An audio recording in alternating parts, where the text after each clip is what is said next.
कि देवों के देव हुए दानव के मानव के सब जन के देव हुआ तू ही महादेव जी। बन के हनुमान रूप सूरजा चलिल गईला बुझ गई ललकाई सेव महा। तब महादेव के घर महादेव पहले भी गुरु थे और बीच में भी गुरु थे, आज भी गुरु है। हेलो कई जन्मों पहले मेरे शिव गुरु थे, आज भी हैं और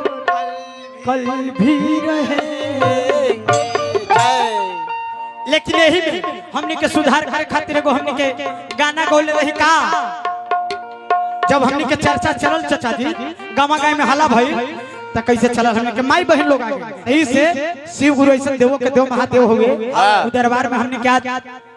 माता बहन बढ़िया से भक्ति करेली तो वो हम जाइले तो कैसे हमर माता बहन लोग करेली कैसे हो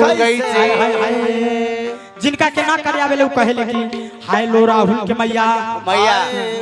हमने के 3 सूत्र हरेंद्रानंद भैया दिया है जिसमें पहला में दाया मांगना है, दूसरा में चर्चा करना है, तीसरा में 108 बार प्रणाम करना है। वहाँ बड़ी मीठा मीठा बात बतियाते हैं। अब घरे आके पति के झड़ुआ दिखाते हैं। ये हमरा बड़ी एक जगह शिकायत हो गई कि चूहड़ माल अरे तेसी चर्चा गाइले हमर पुतोहिया फिर देख हमरा से लड़ गेल कहलिए चाचा हम ठेकेदार ही हो।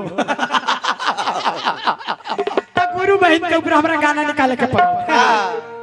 कैसे अरे तक केतनो पूजा कैली जी शिवा गुरु अरे केतनो कैलियो पाराना अरे तायो नाही मिला लाई जी शिवा गुरु संजय गुरु जी बैठला तो लगे था कि शिव जी में भक्त प्योर। हाँ तनी आशीर्वाद दे दे दोनों हाथ दो ना एक हाथ में डंडा ले लेते ना। अरे केतनो पूजा कैलियो जी शिवा गुरु और केतनो कैलियो पाराना अरे तायो नहीं मिला ये चाचन भैया अरे देहिया ताई से गइली त कल दिन की सर प्योर मौगा हो रे त फिर एकरा मर्दाना ठाठ में गा देली स्पीड में कैसे त के तो ना पूजा बा कैली शिवा गुरु के तो कलियो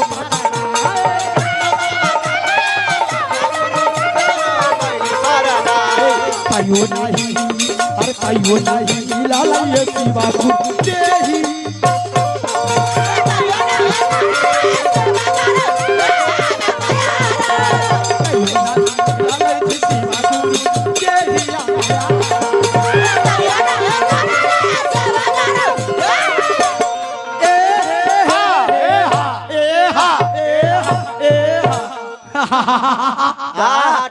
ठोकते जा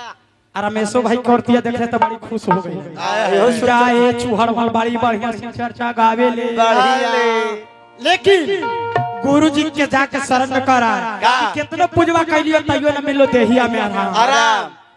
त गुरुजी का कहित थी कि काहे ना आराम मिले तो से हम जाने थी काहे हो आगे देवर के समाधि है गे सीसिया आगे भाई के गे सामान आगे पति के समाधि है गे सीसिया आगे श्री भागावा। लेकिन आज कोई जाना है भैया कोई आज भौजाई के माता समान नहीं देखता है। पहले के श्री रामचंद्र जी कैसे रहल कैसे जब सीता जी चोरी भइल तो सीता जी देखी कितना बुद्धि के तेज रहल अपन चूड़िया फेंक लगली अपन पयलिया फेंक लगली अपन बिछिया फेंक लगली अपन मंगलसूत्र फेंक लगली अपन औंठी फेंक लगली अपन मंगटिका फेंक लगली। जब फेंक लगली तो हनुमान जी के मिलल रहे जब वही पप्पा सरोवर में पहाड़ पर राम जी हाँ। सुग्रीव के मित्रता भइल होइल त कहले कि राम तोहर पत्नी की चोरी भइल भाई हां पहचान जइबो पहचान जइबो हाँ। कहले कि हनुमान पटरिया लावा लावा हनुमान जी कहले कि जय श्री राम जय श्री राम कहले कि नहीं मालूम वही पटरिया निकाल के देखबले चाचा जी हां पहलिया देखबले कहले कि देखा देखा राम जी कहते कि लक्ष्मण भैया लक्ष्मण कि भैया लक्ष्मण भैया भैया अरे भाभी के पैल हम हाँ। भाभी के पैल हम लक्ष्मण जी कहते कि हां भैया हां भैया ई भाभी के पैल है भैया हां हाँ ना हाँ भाभी के पैल है तले चूड़िया देखबले कहले कि लक्ष्मण ई भाभी के हाँ तो यू होई राम जी संकोच में पड़ गए तले कहले कि छुछिया लावा हो नाकी में जो छुछी पहनले वो छुछिया दिखावत रहे कहले कि लक्ष्मण भैया ये चिन्ह तीन उड़ानिया में तितिर पकड़ाइले ये चिन्ह पहला में तो क्लियर करला दूसरा में लाल बत्ती देखेला अब तीसरा में हरियर का देखावा कि वो बंद कर देला कहले कि कर तो लक्ष्मण जी संकोच में पड़ गए कहले कि भैया भैया भाभी के आज तक ला चरण छोड़ा के मुंह ना देखे उनका हम सब दिन माता के समान चरण देखत रहनी हमें ना बताई जब इतना बात देखी कैसन देवर रहले और कैसन उभव जाई रहले और आजकल के देवर अरे पोतिया नतिया पाटना बा रही जा कमेटी से ज्यादा बोले के नहीं थे ना आज ई देवर हो गेले चाचा जी तो तनी हाथ उठाओ ना संजय जी कहता थे कि पगला ऐसा लोहे पाक के चल गए ऐसे क्यों हमनी के पहल का रिवाज रखे के भाई के समझी देवर के समान पति के समझी श्री भगवान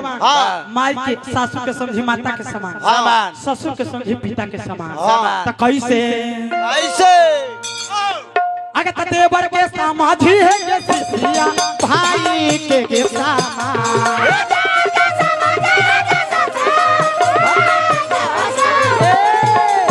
तनी ताली बजा के अब हम बंद कर दो खींच में कोई ताली ना बजावे था मानो कि हम गलती गावे छी अन्ना लगी हमरा पढ़े ना बा लगी थे कि दीदी ए महाराज तोहने को चलते गावे तोनी तनी ताली मार दी हमर वोट बना रहता है अरे हमने लगा था कि दियर में प्रोग्राम करत नहीं कैसे 1 रुपया नहीं मिले अगर देवर के समाधि है के सिसिया भाई के सामान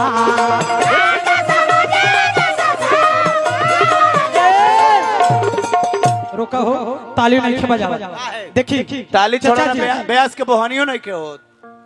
ये तो साफ एक मिनट के ये लगे थे कि काला दिया एक मिनट के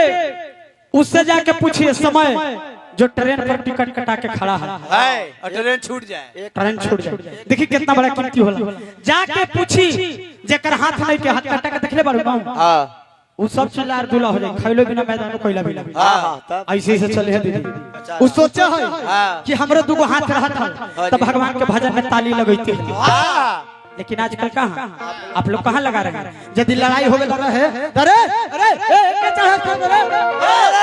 तुरंत फटाफटी हो जाए अब माता बहन लोग गाड़ी देवे के रहल था ये पेट बचपन हाय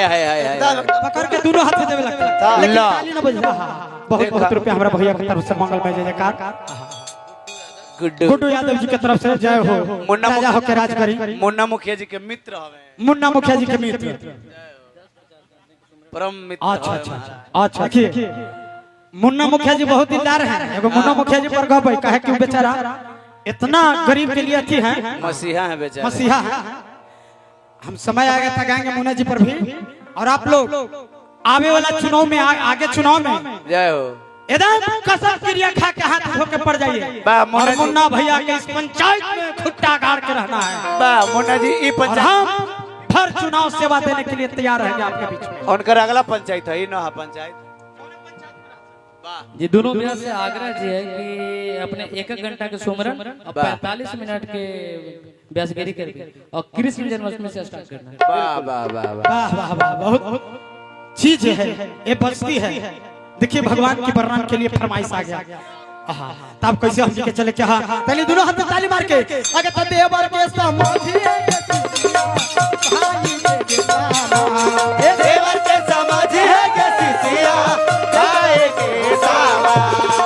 के समाधि है के सिसिया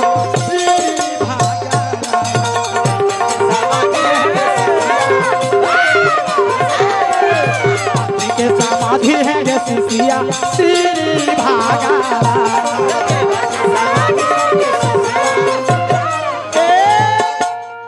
एगो गाना मार्केट में हल्ला होल है का अरे पिया भइले गुलारी के हो फूल वाह वाह लगा दो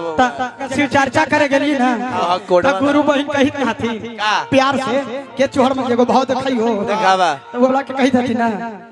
किया हो पिया देखाई थाना सैंडलवा एलावा अरे सैंडल से चप्पल आइए देबो हो